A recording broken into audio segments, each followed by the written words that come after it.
oh mais tu vois mon appartement qui est tout rangé. Ta gueule.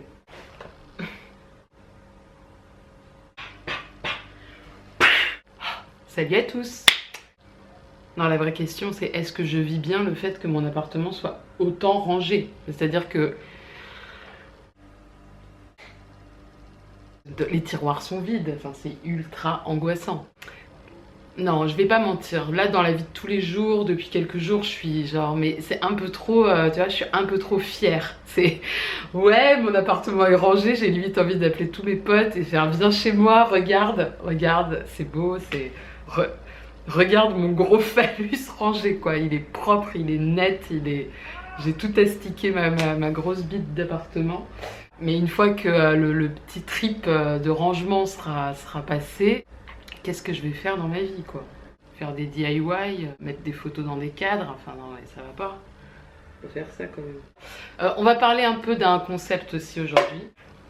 On va parler de l'objet petit A de Lacan. D'avoir rangé l'appartement, je me rends compte qu'il y a pas mal de... Enfin, je découvre des zones de vide et de creux et de manque dans mon propre appartement, là où avant tout était bien rempli. Et ça me stresse. Parlons de l'objet petit a, qui est quand même en lien avec la castration, qui est en lien avec l'entrée dans le langage, et qui est un concept que Lacan a inventé, pour le coup. C'est un peu le, comme il dit, c'est un peu le seul concept qu'il a réellement inventé, les autres, il les a piqués à d'autres. Alors que l'objet petit a, c'est vraiment une invention. L'objet petit a cause du désir. Cause du désir. C'est-à-dire que on croit souvent qu'on a perdu un objet au départ et que toute notre vie, on cherche cet objet. C'est pas faux, mais c'est pas suffisant, je trouve, comme l'intérêt de l'objet perdu. C'est dans l'objet petit a, cause du désir, c'est parce qu'il y a la perte initiale que je désire. C'est comme un petit starter, quoi, tu vois. C'est pas le but, c'est pas le lieu où tu te rends, c'est plutôt le moteur. Et d'ailleurs, ça te donne tout de suite un rapport au manque dans la vie qui est intéressant. Enfin, moi, ça m'aide parce que justement, à la base, je déteste le manque, quoi. J'aime bien que tout soit rempli, j'aime pas manquer même dans ma vie. J'aime pas avoir trop faim, j'aime pas avoir trop soif, j'aime pas avoir chaud, j'aime pas avoir froid. J'aime pas quand on me répond pas, j'aime pas quand on me répond trop, j'aime pas... Il y a un moment donné, il faut bien prendre en considération le fait que la vie est manquante. En tout cas, qu'elle n'est pas ajustée à nous-mêmes. Ah, il y a quelque chose qui coince, quoi. Ce manque initial, qui est là de fait, dès le moment de la conception, ce n'est pas parfait, on n'est pas complet. C'est-à-dire que il y a déjà du manque à partir du moment où tu es nommé par tes parents. Déjà, tu n'as pas choisi ton prénom. Bon, t'es tributaire du désir des autres et c'est le bordel, quoi. Pour en revenir à l'objet petit a, en philosophie, il y a le sujet, soi-même, mettons, et l'objet. Ce que le sujet vise ou ce qui est visé, enfin, où l'objet vise le sujet, enfin, etc. Voilà, sujet, objet. L'objet petit a de Lacan, comme dirait un de mes profs il y a longtemps, c'est un concept qui se situe, ce n'est ni complètement un objet, ni le sujet. Finalement, c'est un petit bout du sujet qui chute. On appelle ça même l'objet chu, l'objet qui tombe.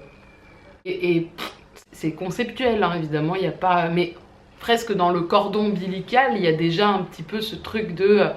un petit peu de la mère, un petit peu de l'enfant, et on ne sait pas trop à qui est le placenta, c'est dans maman, mais en même temps, c'est... Cet objet, on va dire, n'appartient ni à l'un ni à l'autre, et c'est un bordel. J'ai un exemple qui me vient en tête. J'avais un prof, il y a un prof qui dit, en gros, l'objet petit a se perd du fait du langage, donc à cause du langage, et c'est par le langage qu'on essaye de récupérer cet objet. C'est une phrase que j'avais un peu du mal à... Enfin, la perte par le langage et le fait de récupérer la chose avec le langage, sans jamais y arriver, parce que plus on nomme, plus la chose meurt et plus la chose se perd. C'est quelque chose que je comprenais théoriquement, mais que j'avais du mal à ressentir vraiment presque dans ma perception personnelle. Et là tout à l'heure je me baladais et à un moment donné je me suis quand même rendu compte qu'en effet quand on nomme quelque chose, ça fait un lien entre la chose et soi. C'est-à-dire ce pinceau, donc je l'appelle pinceau. Si je l'appelle pas, c'est effectivement il y a l'objet et il y a moi. Le fait que moi je le nomme pinceau, c'est complètement abstrait, c'est complètement... c'est un concept de toute façon, c'est un mot, c'est du langage, c'est moi qui le nomme, et en même temps ça me fait un... Enfin, je sais pas comment dire ça, ça me relie à l'objet. Pinceau, pinceau, pinceau, pinceau, pinceau, pinceau, pinceau, pinceau. Dire pinceau, ça me permet de délimiter cet objet. Et en même temps, plus je dis le mot, et plus j'ai l'impression que l'objet n'est même plus là. Je suis juste concentrée sur cette espèce de mot qui me fait presque perdre à la fois la chose et à la fois le sens même du mot pinceau. Ça devient une sorte de son répétitif et ça n'a plus vraiment de sens. C'est tout l'enjeu de perdre la chose avec le mot et en même temps, c'est par le mot que j'essaye de récupérer la chose. Mais donc, on voit bien que c'est un circuit sans fin qui cause le désir d'ailleurs. Quand on a du mal à s'exprimer, on continue d'essayer de s'exprimer et de dire les choses avec des mots qui essayent de les délimiter de manière la plus juste. Et c'est jamais complètement ça. On est toujours à côté un petit peu. Dire, ah, je sais pas si tu vois ce que je veux dire. Il y a un autre exemple, c'est quand on fait l'amour. D'une certaine manière, quand on fait l'amour, on est en plein dans la chose. Quelque chose qui se passe de mots à un moment donné et où c'est quasiment les corps. Évidemment, on n'est pas complètement... Le langage est toujours là, il plane, même s'il ne se dit pas. Et d'ailleurs, quand on fait l'amour et qu'un des partenaires dit un mot un peu de travers, qui n'est pas exactement... qui va un peu à côté du moment, alors parfois on prend conscience presque de la chose et il y a comme un moment de recul. Oh là, qu'est-ce que tu es en train de dire? D'un coup on perd ce moment hors mot, par un mot, enfin je sais pas si tu vois ce que je veux dire. Bref, pinceau. Le concept de l'objet A. Après, on ne peut pas s'empêcher, en tant qu'être humain, de penser que... c'est-à-dire que c'est pas parce que l'objet A, c'est un concept... Enfin, je veux dire, c'est une perte symbolique qui cause notre désir, parce qu'il y a du manque, je désire, etc. On ne peut pas s'empêcher de penser que l'objet petit a, comme l'appelle Lacan, se matérialise dans des objets. Des objets ou des personnes, ou c'est comme ça qu'on en vient à être surdépendant de quelqu'un, parce qu'on pense que c'est lui qui va combler notre manque, c'est parce qu'on croit encore qu'on peut combler son manque. Moi la première, j'étais à Ikea hier et j'étais... Trop d'objets, je suis en train de partir en couille. Et j'étais en transe quoi, j'étais là putain. Alors qu'Ikea c'est quand même... C'est la zone, tu vois. C'est mélancolique cet endroit, c'est horrible. Ah. Mais t'arrives dans le libre-service avec tous les néons là, tu deviens limite drogué. Fringue, c'est pareil avec tout, avec les produits de beauté, avec le smartphone.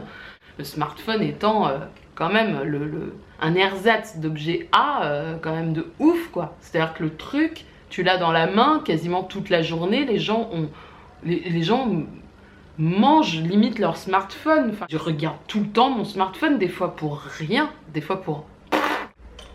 C'est l'heure de faire un creux de paupières. L'objet A, on se situe vraiment dans le champ du désir, quelque chose qui est moteur.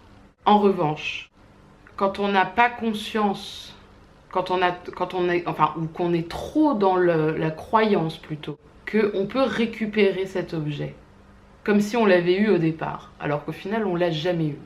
En fait c'est ça qu'il faut se mettre en tête, c'est qu'on n'a jamais possédé l'objet. C'est comme ça qu'on en vient à accumuler des tonnes de choses. Parce que souvent, par exemple dans mon expérience, parfois j'achetais un objet avec presque l'idée inconsciente, le fantasme, que l'objet allait, que ça allait être limite le dernier objet. Il y a un peu de cette idée-là. Alors évidemment que tu sais bien que c'est pas le dernier objet, enfin, je parle pas d'un point de vue conscient, etc. Je parle d'un point de vue fantasmatique inconscient, hein, dans vraiment ce que ça évoque. Presque avec l'idée, je me demande si c'est pas comme ça aussi que je me suis retrouvée avec une multitude de choses.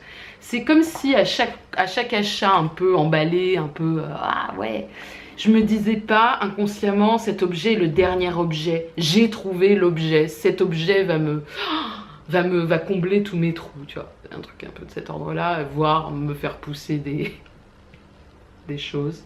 Bah forcément, comme ça rate, bah t'en achètes d'autres, enfin tu t'en procures d'autres, quoi, tu vois. Ça vaut pour les êtres humains. J'ai découvert avec le temps ce que c'était que le chagrin de se séparer. Mais un chagrin qui peut être gros, mais avec toujours parfois quand même cette espèce de... Tu sais, le truc qui te pousse un peu dans tes retranchements de...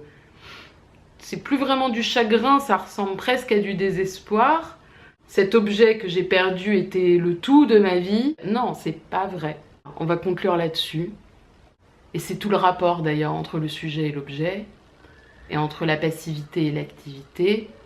J'essaie d'être plus enthousiaste vis-à-vis des choses qui m'entourent, plutôt que de penser que les choses qui m'entourent vont m'enthousiasmer. Je sais pas si c'est clair.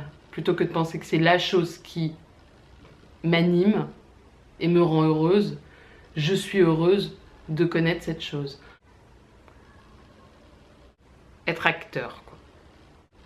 De toute manière, la dépendance est là, mais elle peut être un peu plus douce. C'est pas gagné, mais bon.